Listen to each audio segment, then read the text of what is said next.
ese waba ujya ugera igihe ukumva utabasha gukora ikintu icyo ari cyo cyose udafite earphone, headphone cyangwa ekuteri mu matwi yawe? Waba utekereza yuko ari ibintu bisanzwe? Ese wigeze utekereza ingaruka zabyo ku matwi yawe, ku bwonko bwawe no mu mibereho yawe ya buri munsi? Earphone cyangwa ekuteri zatugize abamo umuziki, ariko buhoro buhoro zimuza ducanaho umuriro tutabizi gake gake. Uyu munsi reka tuvuge ku by'ukuri bihishe muri izi mashini zisa n'izo kwishimisha, nyamara zishobora kuba zirimo zigenda ziturimbura gake gake. Niba usanzwe ukurikira ibyegeranyo byanjye kuri One on Retrieval Bus, nk'ibisanzwe dufata ubuzima bwacu busanzwe n'ibikoresho dukoresha tukabihuza na siyansi cyangwa science. Njye ndi Honore nk'ibisanzwe. Ikiganiro cyo nimenya byimbitse kuri One on Retrieval Bus. Iyi ni channel yanyu. Niba utarakora subscribe, iki cyaba ari cyo gihe kugira ngo ikigere icyo ari cyo cyose ntikikagucike.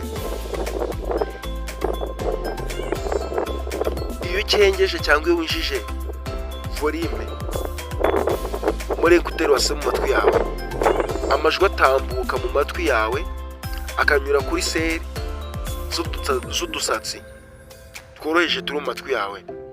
Ariko iyo volume irenze 45, izi seri zishiraho burundu mu matwi yawe, ntizongera gukura. Kandi si amatwi gusa, iyo uciye umwanya munini wumva umuziki cyane, ubwonko bwawe butangira gutanga dopamine nyinshi, wari wa musemburo w'ibyishimo ituma wumva ushaka kongera kumva. Uhereye aho niho addiction itangirira, cyangwa niho bitangira ubatwa, bitewe nuko igihe ekuteri zitari mu matwi yawe wumva nta mahoro ufite. Kandi gusa si ibi ngibi, kuko hari n'igihe bigera bimaze kukubata, wajya ugenda n'umuzuru utazambaye ukumva wagira ngo urazambaye. Ibi bigatuma ari igihe wumva wagira ngo uri kugendera mu bicu. Kandi gusa tutwoya nubwo natuvuze, utuntu utwoya cyane uturemagingo cyane utunyangingo two mu matwi y'umuntu, utungutu dufite imimaro myinshi itandukanye, harimo nk'ahari twakira amajwi cyangwa tuyakusanya. Kuko iyo urusaku rwinjiye mu matwi yawe cyangwa amajwi, utu twoya turavibra cyangwa tugatuma ingoma y'amatwi ikora. Ahangaha niho rwa rusaku twumvishije gukora utarasobanuka ibyo twumvise ntabwo wabizwa ari ibiki. Utu twane two tubasha gutuma ubwonko bubasha kumenya neza koko ni ibiki bivuzwe, kuko ibyo wumvise byose cyangwa ibyo ubwiwe byose bitarashyika ku bwonko biba bitarasobanuka, biba bitaramenyekana ngo ni ibyo ubwiwe.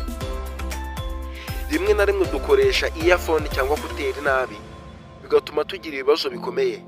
Icya mbere harimo gutakaza utwo twoya nk'uko nabivuze, air loss, gutakaza ubushobozi bwo kumva gahoro gahoro. Icya kabiri harimo brain fatigue, ubwonko bwibona mu gitutu cy'amajwi menshi bigatuma bwananirwa. Icya gatatu harimo isolation, kugenda wumva umuziki gusa bigatandukanye n'abandi, cyangwa bigatuma utandukana n'abandi, wumva nta mwanya ufite wo gutega amatwi abandi. Buryo ukumva warawimvira umuziki ukumva barimo baragucura umwenda cyangwa baragutesha umwanya. Icya kane mo ear infection, earphone zidafite isuku zitera udukoko mu matwi y'umuntu. Kuba wateza umuntu kutera akayambara none ejo ikambara undi, gusa uko wayiguhaye ntabona umwanya wo wayisukura ugahita ushyira amatwi, bishobora gutuma urwara infection zo mu matwi. Byose bitangira buhoro buhoro, ariko bikarangira bikutwaye kumva no gutuza. Gusa nk'uko nsanzwe mbikora, ndangiza nkubwira umuti cyangwa igisubizo kuri ibibazo. Bivuze ko earphone ari bibi cyangwa kwambara kutera ari bibi, ahubwo bisaba kubikoresha neza. Icya mbere 60/60 rule, iri ni itegeko rivuga yuko ugomba kutarenza 30% ya volume, kandi ntuzikoreshe hejuru y'iminota 60 isaha imwe. Ugomba kuzikoresha isaha imwe ukazikoramo byibura ukabanza ukaruhuka. Icya kabiri, jya usukura kuteri zawe nibura rimwe mu cyumweru. Icya gatatu, fata umwanya wituze cyangwa umwanya utuje, ureka amatwi atuze aruhuke. Icya kane, Shira rimwe wumve amajwi mu buryo busanzwe speakers, cyangwa ufate telefone yawe ucuranga imiziki nk'isanzwe atari ngombwa ngo wakizemo kuteri.